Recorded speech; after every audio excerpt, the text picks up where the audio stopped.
Hello and welcome, everyone. In today's video, we're diving into the exciting news about a $1,400 fourth stimulus check. This check is aimed at supporting between 50 million and 100 million people who are low-income or fixed-income beneficiaries. These include Social Security retirement, disability, SSD, survivors, spousal benefits, SSI, VA, RRB, low-income, no-income individuals, seniors, older adults, and people with disabilities. Let's get into all the details right now. Now, obviously, this is a hot-button issue and a very popular question I get every single day. But I want to focus on the $1,400 fourth stimulus check, which is the main topic today. First, can I ask a quick question? If you received a $1,400 check right now, how would you use that money? I'm really curious, so please share in the comments below. I understand everyone's situation is different, and I'm just interested in knowing how you would use that money. Whether you need it for bills, groceries, medical expenses, or something else, let me know. And if you don't want to answer, that's totally fine. I'm just very curious if there's a common need among us. Remember the stimulus checks from a couple of years ago? Those checks went out to about 85% of the population, which covered roughly 282 million people. That's a massive number, considering our population was around 333 million at the time. But here's the thing, not everyone needed those checks. In reality, only a specific group truly needed that financial support. Before we dive deeper, can I ask a huge favor? If you haven't already, please subscribe to the channel by hitting the subscribe button below. It's totally free, and I'm here for you every single day, watching the headlines, doing the research, and advocating on your behalf. I understand the struggle out there, and I'm here to help you navigate these tough times. Now, let's talk details. The previous stimulus checks contributed to some inflation, but not as much as people think. Over $6 trillion was printed in about 12 months, with the stimulus checks totaling around $850 billion. That's only a fraction of the total money printed. So, while the checks did contribute to inflation, they weren't the sole cause. Let's break down the $1,400 check for 50 million people. That would cost about $70 billion. Now, $70 billion might sound like a lot, but in the grand scheme of things, it's really not.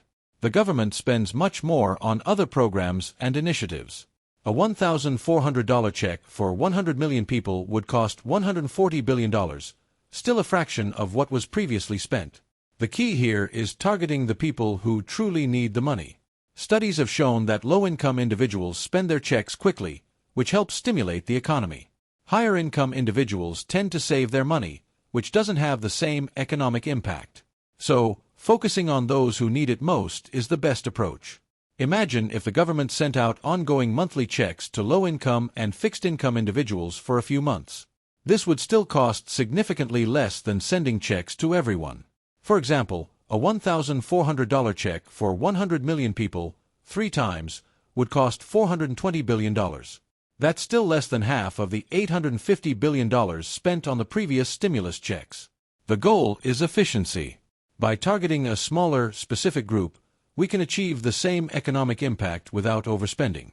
This approach would help those in need and stimulate the economy effectively. Remember, no new stimulus check has been approved yet, but it's something to watch closely. In the event of another economic downturn, the government might take this more efficient approach. If you're a low-income or fixed-income beneficiary, keep an eye on these developments. Long story short, if the government decides to issue another stimulus check, focusing on those who need it most is the best strategy. This way, we can help the economy and support those in need without causing unnecessary inflation. Now, let's take a look at the big picture. Over the course of a one-year period, 3 checks went out, totaling a whopping $850 billion. But here's something interesting. If they were to send out just a one-off $1,400 check to, say, 50 million people, how much do you think that would cost? If you're decent at math, you probably know the answer is $70 billion. Yes, you heard that right. $70 billion. In the grand scheme of things, that's nothing. They give away $70 billion all across the globe more easily than they offer it to us here in the country. Just saying, we know the details about this, right? Now, let's take it a step further. If they were to offer a $1,400 check to 100 million people, a one-time payment, That would be $140 billion. Again, not much when you consider they sent out $850 billion over that one-year period. So, what's the point here? Why am I saying all this? We've seen the studies, the statistics, and the numbers over the last several years. You've heard me talk about them before in other videos. Many reports have shown that we kind of blew it when it came to the stimulus checks. They really dropped the ball. A lot of studies have come out and shown that, going forward, in the event of another stimulus check being needed, it would be more efficient. By the way, no stimulus check has been approved right now. I always say this in my videos, a stimulus check has not been approved. Will something be approved? I have no idea, but as of now, it has not. So, if anyone tells you they're coming tomorrow, it's not true. I just want to get that out of the way quickly. The studies show that between 50 and 100 million people would actually need a check. This would cost anywhere between $70 billion and $140 billion for a one-off $1,400 payment. That's nothing. If they were to do this, studies show that sending out money to the lowest-income people stimulates the economy more effectively. Let me explain. When low-income people get money, they spend it immediately, which is what stimulates the economy. Middle and high-income people often save the money, which doesn't help the economy as much. So, what does this mean? They need to target low-income individuals who will spend the money quickly, fulfilling the purpose of a stimulus check, to stimulate the economy. This was one of the issues they identified a few years ago. People were saving the money instead of spending it. In conclusion, going forward, if another stimulus check is distributed, they could be way more efficient. A one-off $1,400 check, or any amount, for a specified group of low-income and fixed-income individuals would be more effective. A one-off check for 50 million people at $1,400 each would cost $70 billion. That's nothing. For 100 million people, it would be $140 billion. Again, minimal compared to the multi-trillion-dollar packages passed in recent years. For example, the CARES Act was $2.3 trillion, the American Rescue Plan was $1.9 trillion, and the end of 2020 package was $900 billion. The infrastructure package was another $900 billion. So, $70 billion or $140 billion is minimal. Targeting these payments to low-income and fixed-income people who will spend the money quickly and fully is the way to go. Imagine this, ongoing monthly checks for a specified period for the low-income and fixed-income groups, say 50 million, 70 million, or even 100 million people. This approach could help stimulate the economy and still cost a fraction of the amount spent on the previous stimulus checks. Remember that $850 billion figure I mentioned earlier? That's almost $1 trillion sent out to 85% of the population, many of whom didn't need it. Instead, they could target 15 to 30% of the population who truly need the money and will spend it quickly. By sending monthly checks to this smaller group, they can achieve the same stimulative effect on the economy. These individuals will spend the money in its entirety and likely even more, which is exactly what's needed to boost the economy.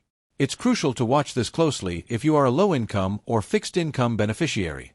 You never know what the next economic cycle will bring. While no stimulus checks are approved right now, history shows that during recessions, stimulus checks become a go-to solution to stimulate the economy. We've seen it before. When the economy goes down, stimulus checks come out. They print money, push it out to us, and encourage us to spend it on various things like clothes, TVs, or even cars. This spending helps stimulate the economy. So, what's the takeaway here? Maybe next time, they'll take a more efficient approach. They might realize that last time, they caused a lot of inflation by printing $6 trillion. This time, they could be more strategic by targeting only those who will spend the money quickly. Investing stimulus money in the market or in crypto does not stimulate the economy. The purpose of stimulus checks is to be spent on goods and services, not to be saved or invested.